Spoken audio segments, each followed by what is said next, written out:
Dans les profondeurs glacées de notre système solaire, bien au-delà des confins de la Terre, se trouve une lune qui fascine autant qu'elle intrigue. Titan, la plus grande lune de Saturne, est un monde à part, dissimulant sous son épaisse atmosphère des secrets qui pourraient bouleverser notre compréhension de l'univers. Recouverte d'une épaisse brume orangée, Titan ressemble à la Terre, mais une Terre transformée. Des mers et des rivières de méthane liquide parcourent sa surface glacée, et sous cette croûte gelée, un océan caché d'eau liquide. Est-il possible que Titan abrite la vie, ou même des conditions propices à son développement? Depuis plusieurs décennies, des sondes spatiales, telles que Cassini et Huygens, ont bravé les ténèbres pour percer les mystères de Titan. Leurs découvertes nous ont offert un aperçu sans précédent de ce monde lointain, révélant des paysages que nous n'avions jamais imaginés. Mais les questions demeurent. Titan est-il un monde stérile, ou cache-t-il des formes de vie inconnues sous ces mers gelées? Les scientifiques croient que cette lune pourrait receler des indices sur l'origine de la vie elle-même, dans des conditions extrêmes où le méthane remplace l'eau. Dans les années à venir, l'humanité se prépare à aller plus loin. De nouvelles missions sont en préparation pour retourner sur Titan et explorer ses profondeurs comme jamais auparavant. À l'horizon, peut-être verrons-nous un jour les premiers humains poser le pied sur ce monde glacé. Titan, une lune lointaine et hostile, mais aussi pleine de promesses. Ce que nous découvrirons dans ces abysses glacés pourrait nous rapprocher non seulement des étoiles, mais aussi de la compréhension de la place de l'humanité dans l'univers.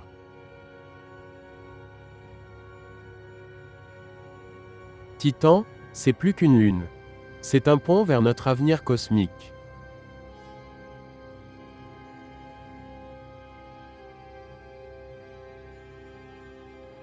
Titan orbite à une distance de 1 222 000 km de Saturne, soit 20,2 rayons saturniens. Il a un diamètre de 5 151 km. En comparaison, la planète Mercure a un diamètre moyen volumétrique de 4 879 km, la Lune de 3 474 km, Mars de 6 779 km et la Terre de 12 742 km. Titan est par la taille au deuxième rang des satellites du système solaire, après Ganymède, le plus gros satellite de Jupiter. Il s'agit du seul satellite connu à posséder une atmosphère dense. Découvert par l'astronome néerlandais Christian Huygens en 1655, Titan est la première lune observée autour de Saturne. Titan est principalement composé de roches et d'eau gelée. Son épaisse atmosphère a longtemps empêché l'observation de sa surface, jusqu'à l'arrivée de la mission Cassini-Huygens en 2004. Cette dernière a permis la découverte de lacs d'hydrocarbures liquides dans les régions polaires du satellite. Du point de vue géologique, la surface de Titan est jeune. Quelques montagnes ainsi que des cryovolcans éventuels y sont répertoriés, mais cette surface demeure relativement plate et lisse, présentant peu de cratères d'impact. L'atmosphère de Titan est composée à 98,4% de diazote et à 1,6% de méthane et d'éthane. Le climat qui comprend des vents et de la pluie de méthane crée sur la surface des caractéristiques similaires à celles rencontrées sur Terre, telles que des dunes et des côtes. Comme la Terre, Titan présente des saisons. Par ses liquides, à la fois à la surface et sous la surface, et son épaisse atmosphère de diazote, Titan est perçu comme un analogue de la Terre primitive, mais à une température beaucoup plus basse. Le satellite est cité comme pouvant peut-être héberger de la vie extraterrestre microbienne ou, au moins, comme un milieu naturel prébiotique riche en chimie organique complexe. Certains chercheurs suggèrent ainsi qu'un océan souterrain pourrait probablement servir d'environnement favorable à la vie. Le diamètre et la masse de Titan, et donc sa masse volumique, sont similaires à ceux des lunes galiléennes Ganymède et Callisto. Sur la base d'une masse volumique de 1,88 g cm-3, Titan serait composé à moitié de glace d'eau et à moitié de roche, silicate et fer. Ces composés plus lourds sont très peu présents en surface, où la glace est le composant principal de la croûte, par un phénomène de différenciation. Cette glace est majoritairement de la glace d'eau, mais elle est probablement mélangée avec de la glace d'ammoniac, NH3, ainsi qu'à des glaces d'hydrocarbures, principalement du méthane, CH4, et de l'E2H6. Titan est très probablement différencié en plusieurs couches, son noyau rocheux de 3400 km de diamètre étant alors entouré par plusieurs couches de différentes formes cristallines de glace. L'intérieur du satellite est peut-être toujours chaud, et il est possible qu'une couche liquide d'eau et d'ammoniac existe entre la croûte de glace IH et les couches de glace plus internes.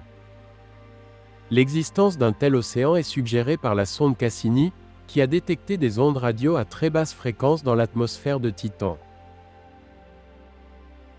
La surface du satellite serait un mauvais réflecteur de ce type d'ondes, lesquelles sont plutôt réfléchies par la transition liquide-glace d'un océan interne.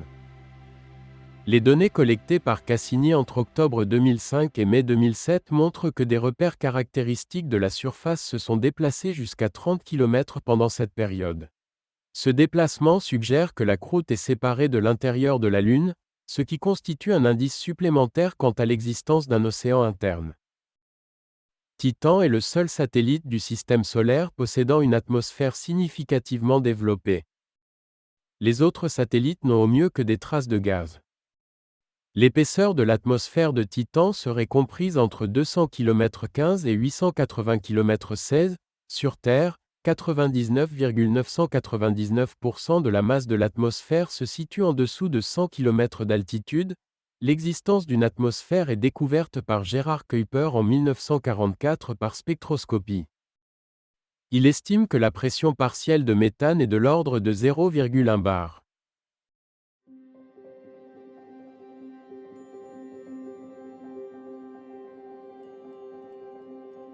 Plus tard, les observations des sondes voyagées montrent que la pression à la surface du satellite dépasse une fois et demie celle de la Terre, soit 1,5 bar. L'atmosphère comporte des couches opaques de brouillard qui bloquent la pénétration de la majorité de la lumière reçue du Soleil. Pour cette raison, la sonde Huygens a été incapable de détecter la position de celui-ci lors de sa descente et, bien qu'elle ait réussi à prendre des images de la surface, l'équipe de chercheurs responsable de la sonde décrit le processus comme « photographier un parking recouvert d'asphalte au crépuscule ». La température moyenne de l'atmosphère au niveau du sol est de -179 degrés Celsius. Elle atteint un minimum de -201 degrés Celsius au niveau de la tropopause, à l'altitude de 40 km. L'atmosphère de Titan est composée à 98,4% de diazote, ce qui en fait la seule atmosphère dense riche en azote du système solaire en dehors de la Terre, le 1,6% restant étant composé de méthane et de traces d'autres gaz comme des hydrocarbures, dont l'éthane, le diacétylène, le méthylacétylène, l'acétylène et le propane. Du cyanoacétylène, du cyanure d'hydrogène, du dioxyde de carbone, du monoxyde de carbone, du cyanogène, de l'argon et de l'hélium-6. Les chercheurs de la NASA pensent que les hydrocarbures forment la haute atmosphère. Ils proviennent de réactions de dissociation du méthane par la lumière ultraviolette du Soleil, qui produisent un épais smog orangé. Titan n'a aucun champ magnétique et orbite parfois en dehors de la magnétosphère de Saturne, l'exposant directement au vent solaire. Il est possible que certaines molécules soient ionisées et emportées en dehors de la haute atmosphère. En novembre 2007, des scientifiques découvrent des anions lourds dans l'ionosphère de Titan et estiment que ceux-ci tombent vers les régions plus basses pour former la brume orange qui obscurcit la surface du satellite. Leur structure n'est pas connue, mais il pourrait s'agir de tholins formant les bases de molécules plus complexes, comme les hydrocarbures aromatiques polycycliques 20,21, 22. Ces résidus atmosphériques pourraient avoir formé des couches plus ou moins épaisses et ainsi recouvrir certaines parties de la surface de Titan d'une sorte de bitume. Les traces d'écoulement observées par la mission Cassini-Huygens sont bien plus sombres que le matériau sur lequel elles serpentent. Il est probable qu'elles soient recouvertes de tholins apportés par les pluies d'hydrocarbures liquides qui lessivent les parties apparaissant plus claires. En 2013, les chercheurs du DAPNIA, un institut du CEA situé à Saclay, découvrent du propène dans l'atmosphère de Titan en analysant les mesures de la sonde Cassini. La circulation atmosphérique suit la direction de la rotation de Titan, d'ouest en est. Les observations de l'atmosphère effectuées par Cassini en 2004 suggèrent que l'atmosphère tourne plus rapidement que la surface. L'ionosphère de Titan est plus complexe que celle de la Terre. La partie principale se situe à 1200 km d'altitude, mais une couche additionnelle de particules chargées est présente à 63 km d'altitude. L'atmosphère de Titan est donc en quelque sorte séparée en deux chambres résonnantes aux ondes radio distinctes. Titan émet des ondes à très basse fréquence dont l'origine n'est pas connue, car il ne semble pas y avoir d'activité orageuse intense. En 2005, le module Huygens se pose sur Titan à l'est de la région nommée Adiri et photographie des collines pâles traversées de rivières sombres se dirigeant vers une plaine également sombre. Ces collines seraient composées de glace d'eau.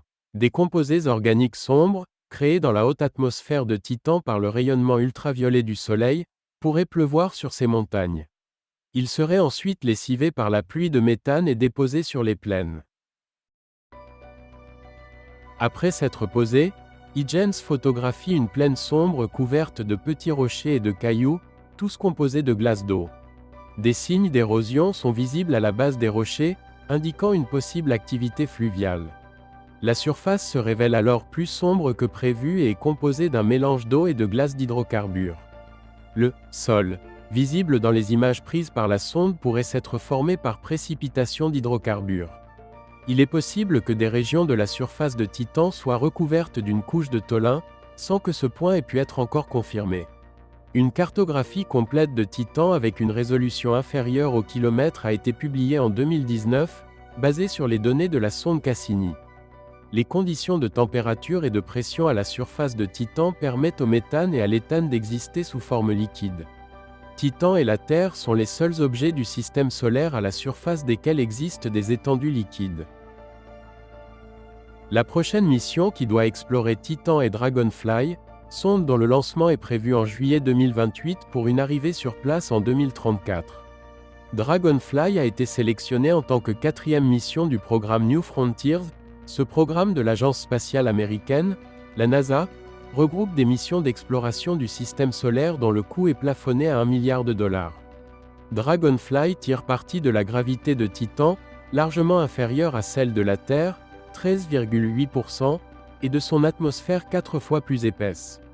Ces deux caractéristiques sont favorables à la mise en œuvre d'un engin volant.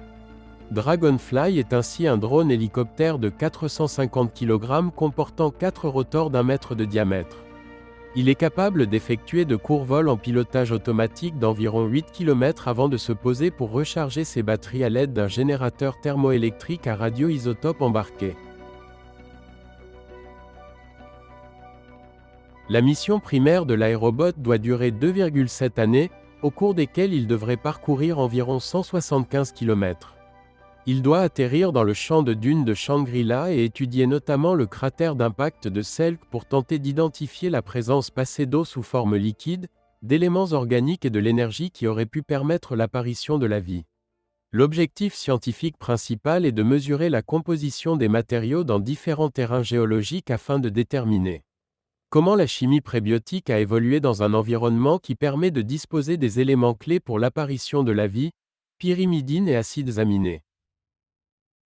Si cette vidéo t'a plu, merci de mettre un pouce et liker la vidéo puis abonne-toi et mets la cloche pour recevoir une notification lors de mes prochaines vidéos. N'hésite pas à laisser un commentaire afin d'améliorer le référencement de cette vidéo. Si tu as aimé, like cette vidéo, partage-la et abonne-toi à la chaîne Salop.